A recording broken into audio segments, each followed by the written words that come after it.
according to historian Kenneth Davis, there is no longer any doubt that some Americans knew that the planned attack was scheduled for December 7th, and they already knew that it was going to come at Pearl Harbor.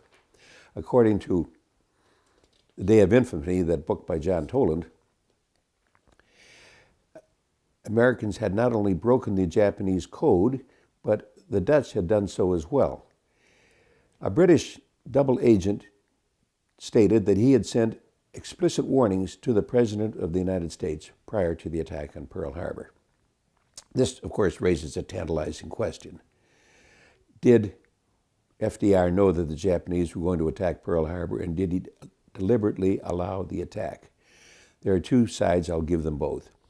First side says that FDR was preoccupied with war in Europe, and he didn't want war with Japan, and that American thinking, which reflected Anglo-Saxon racism about the Japanese abilities, just simply dismissed the Japanese as a minor military threat. The other theory, promoted by historian John Toland, especially in his book Infamy, states that FDR viewed Japan, allied as they were to the German-Italian axis, as his entree into the European war. This stand holds that FDR hid a series of calculated provocations that pushed Japan to war with America.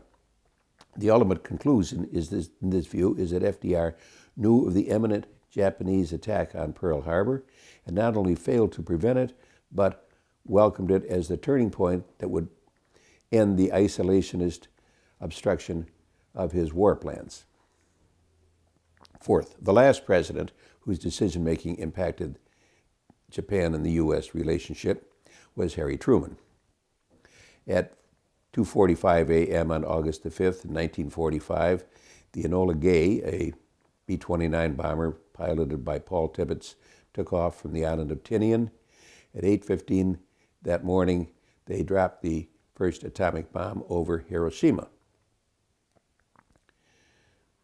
Surprisingly, according to the new book Flyboys, a book by James Bradley, Hiroshima brought no instantaneous prostration of the Japanese military. Instead, they urged Japanese citizens, men and women, to fight to the last person. They suggested that Japanese men from 15 to 60 and all women from 17 to 40 were now in the battle. They estimated that they would fight with bamboo spears against the Americans, who were known to be invading their homeland the next month. And in effect, according to the most historians, they were willing to lose about 20 million people. They felt they would kill about 2 to 4 million Americans. So in the long run, the dropping of the atomic bomb on Hiroshima and Nagasaki were perhaps the greatest life-saving functions in the 20th century. We certainly would have sustained terrible casualties because of this suicide notion that the Japanese military had at this time. We know what happened at Hiroshima. Rather than surrender, they committed suicide.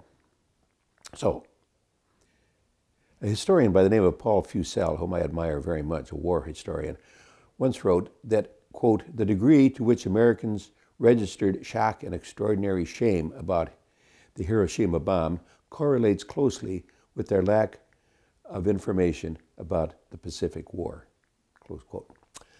As a footnote, it's my belief that anyone who reads the book Flyboys cannot help but be appalled at the brutality and the cruelty of the Japanese military, particularly to our captured troops during World War II.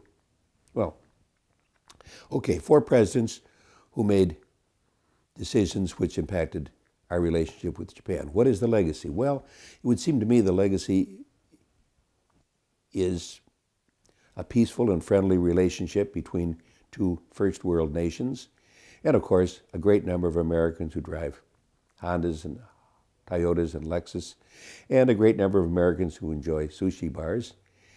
And of course, all those Japanese tourists who all have cameras which go quick, and they all cluster in front of you when you're trying to take a picture at Niagara Falls. And finally, of course, the legacy is the New York Yankees baseball team, which each year resembles more and more the Yokohama Sharks.